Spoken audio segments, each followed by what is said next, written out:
to ElevatePod, where we elevate your mindset, we inspire your spirit, and ignite your leadership journey. This podcast is brought to you by Elevate Leadership Services. My name is Pearl. And I'm Chiwechiungo. We are the co-founders of Elevate Leadership Services and the hosts of ElevatePod. The ElevatePod is dedicated to inspiring and empowering listeners, focusing on minorities and immigrants by offering tools, resources, and pathways to foster personal and professional development. Today, we are truly honored to have Cheryl Poe, who is our guest. She has an MA and she's the urban education degree. She'll be sharing her insights on breaking barriers, a topic that is really of interest to many of us who are immigrants, minorities, and people of color as well.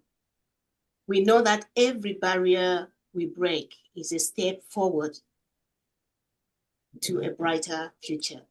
It helps us to unlock the impossibles or possibilities and allow us to break the boundaries. Breaking barriers refers to overcoming the obstacles that will be obstacles, challenges, or the limitations that stand in the way of our progress as individuals, our growth, as well as our successes.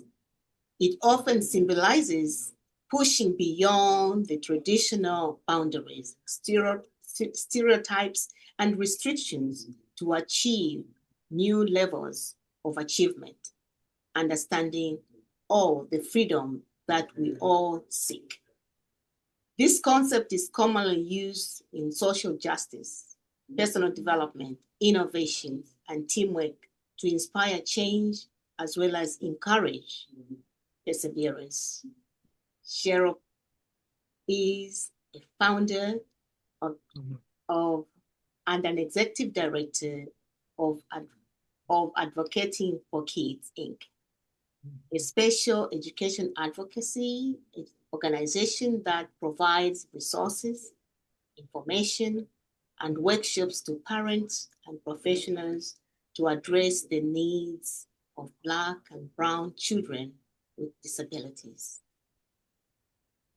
Cheryl has work experiences that include over 20 years of working with children with various disabilities and their families in the past.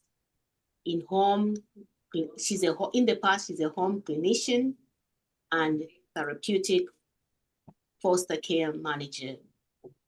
She is a mother of 2 boys with learning disabilities and prides herself on understanding the struggle that Black parents face when dealing with special education issues. Cheryl was diagnosed with ADHD and learning disabilities and received special education service as a child. I am truly honored to have you come and share this topic with us because it affects many of our children and many of those who go undiagnosed and many of them that suffer the challenges and are unable to complete their education. So thank you for being an advocate for that. And I'm looking forward to hearing from you. Do you have anything that you'd like to say before Pearl jumps in? No, it just warms my heart to be here with you all and be able to have this discussion and provide information to our community. So I'm just feeling very honored right now. So thank you. Thank you again, Cheryl. Thank you so much for joining us today. What an honor to have you here today. So happy to see you. So happy to have you join us on this episode to discuss breaking barriers, a topic that I know is so dear to your heart and to our hearts. And so excited to hear what you have to share today. Breaking barriers means overcoming personal, social, systematic, or psychological obstacles that limit progress, opportunities, or self-expression. It involves challenging the status quo, pushing past fear or resistance, and stepping into new spaces that once felt inaccessible. Barriers can come in many forms, such as internal barriers like self-doubt, fear, or limiting beliefs. There's also social or cultural barriers like stereotypes, discrimination, or even just different expectations. There's also institutional barriers like lack of access, policies, or gatekeeping. There's also physical or financial barriers limiting opportunity or mobility. And also, breaking them isn't just about success, it's about growth, it's about resilience, and redefining what's possible. So, with that said, let's go ahead and dive in. I would like to hear from you, Cheryl. What do you have to say about your biggest barrier? What's that biggest barrier you've ever faced, and what did it take to break through it? Yeah. So that's a very, for me, it's a question that doesn't have a limitation.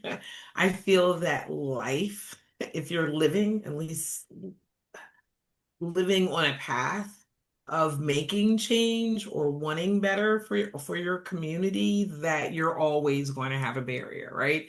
Because when as I was thinking about this question and what barriers were and the way that they're defined, being a Black neurodivergent woman, all of those things that you described in the definition are things that I at least had to constantly go through and will continue to go through. So for me, I think the biggest breaking barriers was recognizing that there's always going to be another one. So be true to the one, be true to that one passion. And for me, that is making sure that there's space for Black advocates, Black families, Black occupational therapists. The Black special education resources are out there for our community. And that is breaking the barrier of the norm in sped ed, because special education is very white, female centered.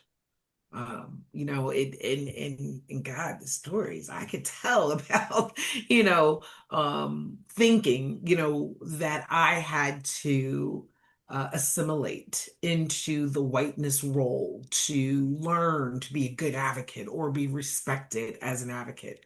That was a mindset I actually had at one point, when I first started, and it became, and the reason why, guess what? There was no representation of me there. There were no other Cheryl Poes out there, or if there were one or two, and that was very interesting. So I was, and I'm sorry, I'm really going into detail in answering this question. Is that okay with the That's fine. storytelling? That's fine. That's You all want to right. be so. Okay. I had um, I joined a large board, one of the probably the national well-known special education civil rights organization. I was on the board. It's called COPA, the Council of Parents, Advocates, and Attorneys. On that board, there were about 24 white people and me and one other Black female at the time. And I was naive in thinking that my representation meant more than just me being Black and being there. I was naive in thinking that my voice as a Black person kind of had some value. I felt that, look, people, I've assimilated enough for you to allow me to get to this point. Now let's get serious about these issues. And the barrier of being able to do something and open that space up, that organization up to the needs and more representation of Black people in this work was hard. And it was a painful experience in many ways for me. But I've also grown from it. I had to go through that. I needed to go through that to feel confident enough that the voices of Black people in the advocacy space are important enough by their own. Mm. So to me, when I'm listening to you, having served on that board was a trigger for you to find your voice. It was a trigger to ensure that you continued your advocacy, or you started your advocacy so that you are stronger. And if it wasn't you, then who? Mm. Am I right in that? Assuming that that was your really a good trigger for you, or were there other triggers that made you want to pass that barrier to become the better person, the better version, the better representative of Yeah. the minorities or the Black woman or the Black women that we represent? I think for me, I felt I felt like, well, you have to respect me now. I'm on the board. That doesn't that mean Something. like that? Yeah, doesn't that stand for? I really did. I really believed, that was supposed to mean something. That I just wasn't this person, and that that was a mistake. So I think being on the board and going through the experience, that's what helped me realize I didn't have to. I think for me, the experience of the board was me recognizing a belief system Mm. of assimilation, Mhm. meaning an old belief system. Because, I was raised in the 80s. So my parents, my mom, I was talking, she's still alive. She's 90. Oh, she's saying she's an elder woman. And I was like, she was born in the 1930s. So, for me, that whole thing, I recognize what I learned, what I'm grateful for about that experience of being on the board was that I had to confront my internal belief system of if I assimilated white, that I would be more accepted as a valuable special education advocate and expert in the field, right? I mean, that's a hard truth. But that's the lesson, that's the barrier, because like you said, some of the barriers that we experience in doing this work, I don't think people, really talk about that internal stuff. Like you all described what a barrier is when it comes to what, all the elements of all the different pieces. It's not just racial barriers. You have your internal struggles from past racial wounds that are Wow, playing into this. So it was an absolutely. opportunity to heal that part of me, and realizing my blackness is good enough. If you don't want it, okay, bye. All right. So, you mentioned that internal, self-belief mindset, if we could call it. So after you got to the stage where you had to adjust that and kind of change your belief system around that, what helped you along the way? I'm sure that was just the beginning of addressing the barriers. And like you said at the beginning, it's something that we will all face and will continue to face. But what changes is probably our approach to it. Like you said, the mindset or the belief system. But still, the barriers were still there. So, who or what helped you along the way to maintain this belief system and continue to break the barriers? I think, you know, I, I think there, for me, when it comes specifically to the advocacy, and still staying in it and doing it as long as I do it and as hard as I do it, it's like, well, you have no other option. For me, I didn't feel like I had no other option but to move on. And let's be clear, like the idea of like barriers, what did you do to overcome barriers? What are your biggest barriers? Additional similar barriers as it related to interacting with whiteness in the advocacy piece. That it didn't just stop there, it continued, and it took a while to truly learn that lesson. It's like, Mm, that was the first piece of it, and I thought I did because it was a big huge thing, but then there were individuals mm, that I still was experiencing that with. So I think I, I think the overall, like, for me, uh, gift of this all, because I think it's a gift, is the idea of now I'm ready to move forward, right? So the sweetness is, wow, all these opportunities, like since I don't see it that way anymore, all these other mm, opportunities and people that I didn't know that were doing this work, I'm seeing them and we're seeing each other mm, and we're coming together.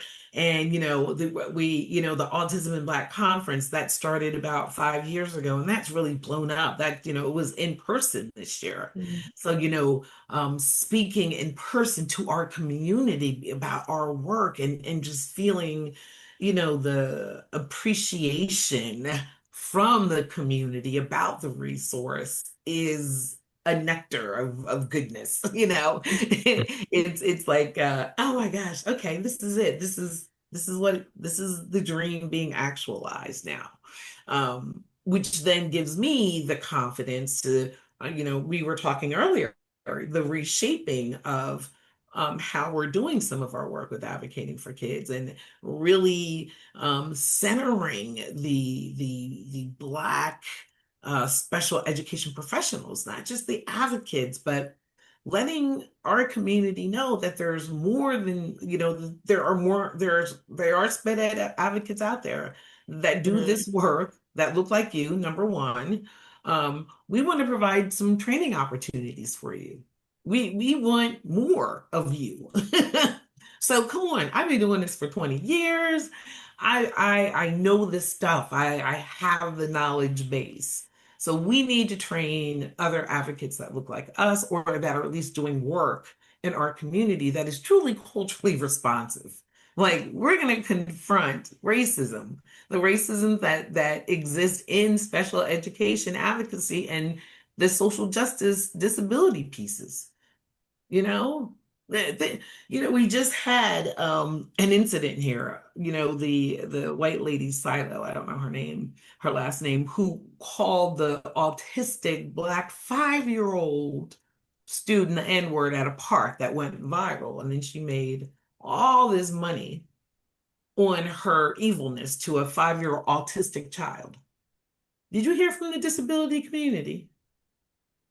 Did Autism Speak come out and say, you know what, this was mm, an autistic 5-year-old child. He should not have been shamed like that. We support this family. What this woman did was wrong. We don't think that this kind of behavior is okay. Not one disability community, well, not one large disability community came out and said that. mm. But and the So, impact, that's a sign that we have to have our own space. We got to do it You have ourselves. work to do. Yeah. and Mm, I think the impact to me is I didn't hear about that story, but the impact it has on that child. Right? Mhm. We try to bring the children up so that they can go and impact the world, so that they Mhm. can go and help others who are just like them to feel even better, and help them to journey fairly in that lane, which is already very difficult for them. And when we as adults can try to make money out of those evil ways, I don't think that is. Yeah. Yeah. I'm sorry to say that. I think it's we shouldn't accept it from anybody. I know. Wow. Wow.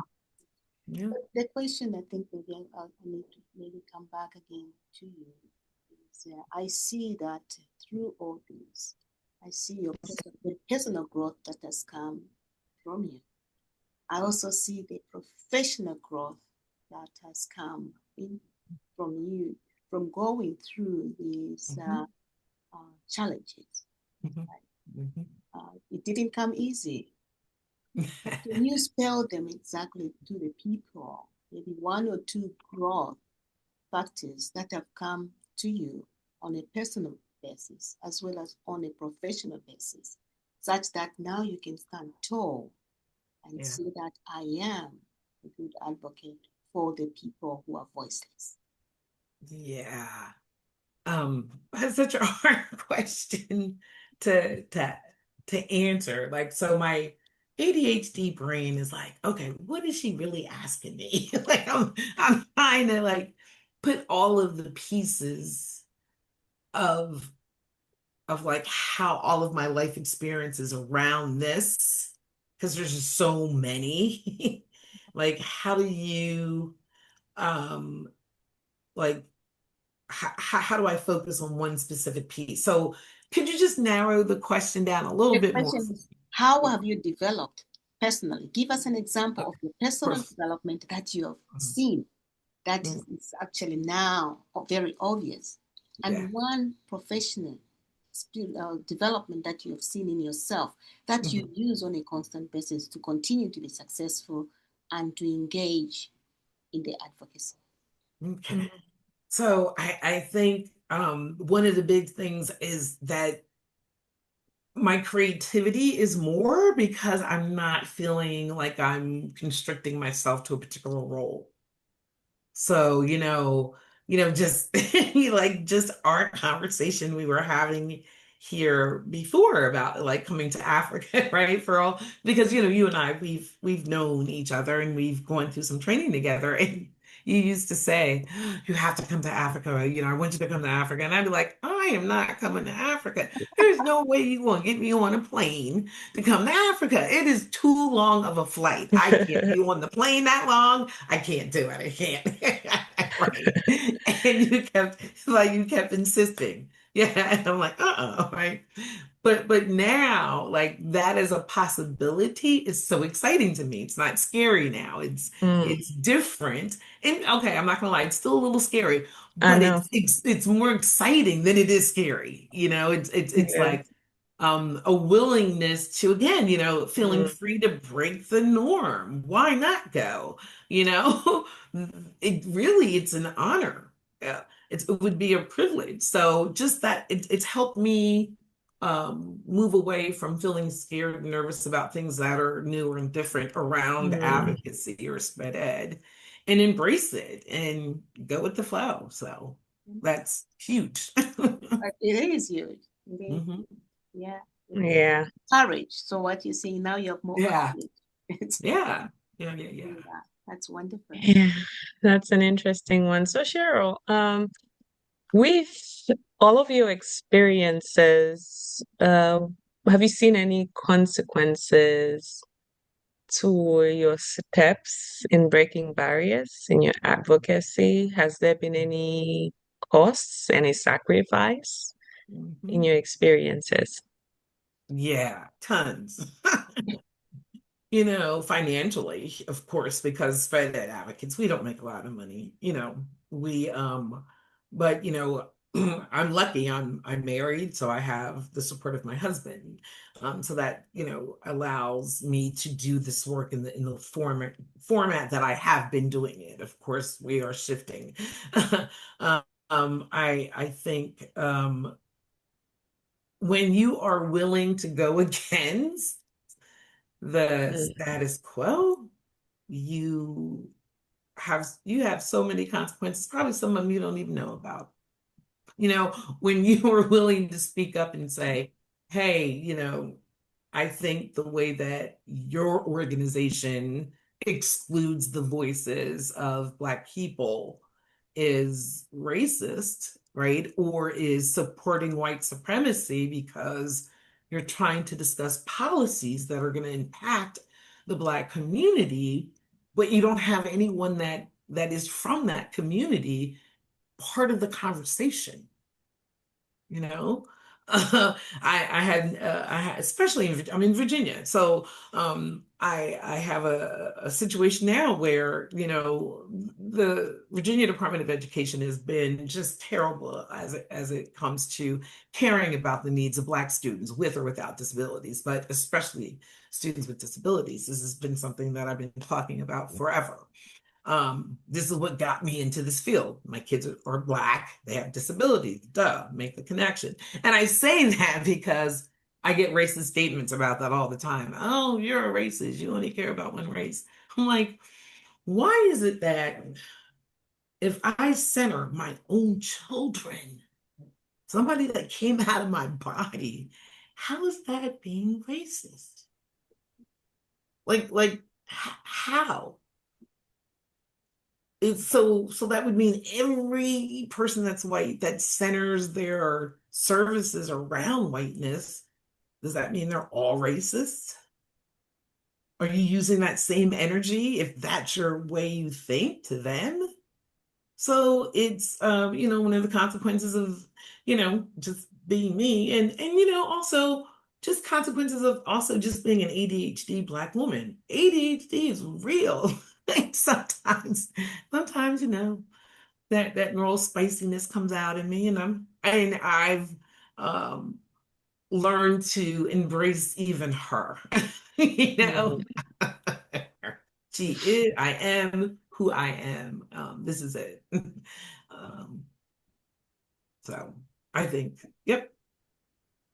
Wow, thanks for Wow. sharing. Yeah. Yes, yes, there is a lot, and I think if I start reading through, I see that with what you do, you go through those a lot of challenges, a lot of discrimination, and Mhm. you see the we see all of us, we see it wherever we work, we see that, Thank you. but you are seeing it through the children that you support and the Mhm. children who needs a lot of support, not only from the Black race or any other race, they need it Right. from every race so that we can Exactly. build the communities and communities that can continue to thrive.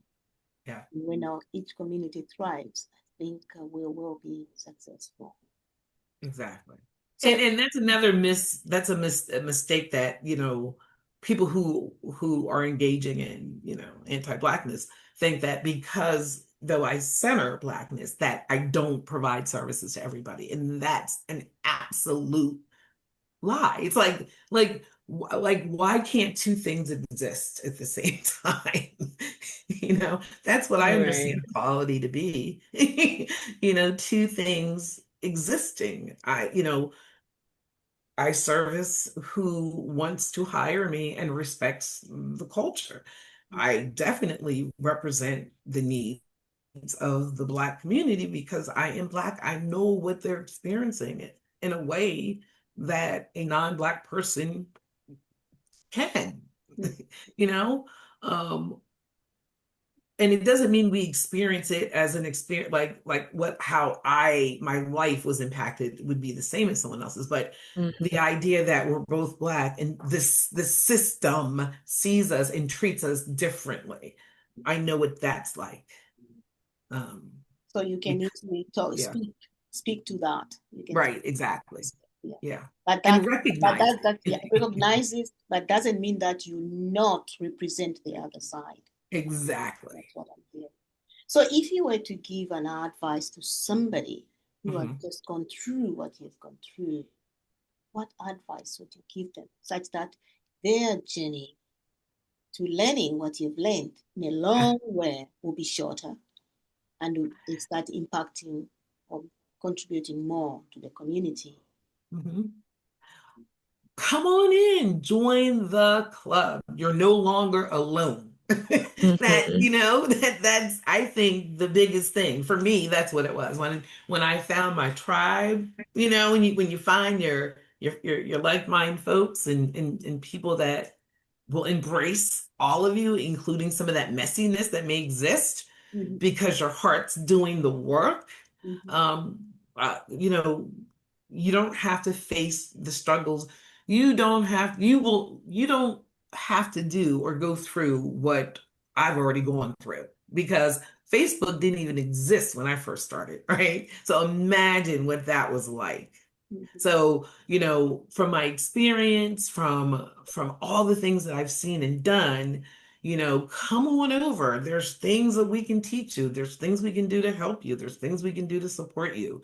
Our website, if you'll see, there is some information about a new community that we are developing, and it's for that sole purpose. So, if you're interested, people can come there, and that would be a great way to just know you're not alone. Right. You know, just knowing that sometimes is amazing. Yeah, it can do wonders. Yeah. All of us, I think we need that. Yeah. We do. Because there are certain things that we can discuss that others cannot understand. Mhm. And Right. that is very important. Yeah, that's some good advice. Just come on in, right? And break through all the fear. And sometimes there's the fear of the consequences. Breaking barriers does come a lot with consequence. Yeah. And so being ready to face the consequence, overcome the fear. And it's also encouraging to know that there are other people that are doing the same. Mhm. I think that's some great advice for someone who's on the fence. And like the story that you just shared, I think because of the fears of the consequence of the cost, you find that most of us will not step out. Like the story that you just shared, who would have come out to stand for this child, to speak? Mhm. I would see it as one of those where, well, if I do this, then what? What happens to me? I might lose this and that. And we go to the consequence. And so that prevents us from breaking barriers. If we are to break barriers, we need to be ready to face the consequences. Mhm. So great advice there. I was going to ask something that I believe you have already touched on. You have spoken about the barriers that still exist. And even in the beginning, you did talk about the fact that we continue to face them, except now we know we're not alone. And we can continue to do this collectively. So thanks for touching on that. And maybe I would just like to hear what you're currently working on. That's great. Thanks so much. Yeah, can you please share? Someone's listening and is wondering, oh my gosh, she said, come on in. I want in. What is she working on? Right. Well, there's some real exciting stuff happening. We are uh, developing a community, like I shared before, where parents can come in, they can have access to resources, they can have dialogues with individuals Mhm. that look like them, that have experienced this. It is not disability specific. We are any disability. This is about learning your rights. This is Okay. about learning how to protect your child from that school to prison pipeline. This is about making sure your child is getting the services that they need so that they can be successful in life. Because I believe that. I am evidence of that. Like my children, I believe, are evidence of that. You can if you know what to say, if you know how to maneuver through the system, if you have the energy to keep going even when they tell you no, right? you Mhm. know so we your child can get what they need. So we're really excited about developing a community where people can join. If you go to our website that I was there, you can join our wait list. And you'll be the first to be able to enter into our new system. So we're real excited about that. The other thing is we've been advocating for kids, the nonprofit. It had been partnering with Dr. Catherine Wiley, who is a research professor at Howard University. And our research project was called Advocating While Black. Well, we are in the final stages of that. She is now working with some interns, one from ODU, two from Howard. They're analyzing the data, and our report should be out this summer. So I'm super, super excited to kind of be able to share that with the community, like what we learned, what some of the results like, what's the feedback, because there's never been in Virginia, at least, I don't know nationally, other people may have done it in other states, but I know in Virginia there's never been like an opportunity for Black parents raising kids with disabilities to really make sure that their voices are amplified and heard, and then looked at through a researcher and come up with, responses, to what they're experiencing, and then doing training around that, right? No, because you're actually hearing it from those who have gone through it or are currently going through it. Right. And so we're real excited about that. So there's just so much. It's exciting. It is exciting, Oh my exciting. God. I wish we had a lot of time. There's so much that we're doing for the communities and so much that the community needs. I think our communities still need people like you and more of you Thank you. so that we can reach out to many that have never even heard about what you do. Mhm. And I'm so happy to see that they're now using data that is available there to, Mhm. to help us understand and to help you understand how you can continue to reach out to other people. So I hope we can have you again on this podcast. So because of time, I think we're going to tell you that we'll look forward to having phase two of you at another time. Okay, sounds good. Absolutely. I'd love So to come back. when we look at the barriers that we say, barriers, they all come in different shapes and forms, and sometimes they are very loud, Mhm. and sometimes they just come in slowly. They will never be told by many of us. Other times they are very quiet, Right, and those quiet ones can be very difficult to really detect. right. They can be like voices you've heard whispering to you, "You're not good enough. Mm. Yeah, You can't do it." right. I think, can you do that? No, you're not meant to do that. However, Barry, for us to be able to overcome that, we need to become aware, as you said, having that awareness, having Yeah. the courage, like you showed, to have the courage to actually pass where you started from and become the advocate that you are. And having that support system, which is actually the secret weapon for all of us. Right. We talked about having that community because Hmm. now you are there and you said, please come in, Yeah. we Yep. support you. And the consistency aspect is power. So breaking barrier doesn't mean that you always make the news. Mhm. That's Right. the quiet strength that you are showing in those communities that you're building, in the families, in the first one to graduate. Mhm. And for me, I pray that and you can continue to do what you're doing, helping others, reaching them, and just pulling them out of those shelters, shadows that they're living in. And thank you again for being on this podcast. Your Right. voice will be so loud for many to hear and so valuable. You don't know what you've done, the information that you provided will be very powerful to the immigrants as well as the minorities that we are trying to save on this forum. With that, I'd like to thank you very much for coming to Elevate.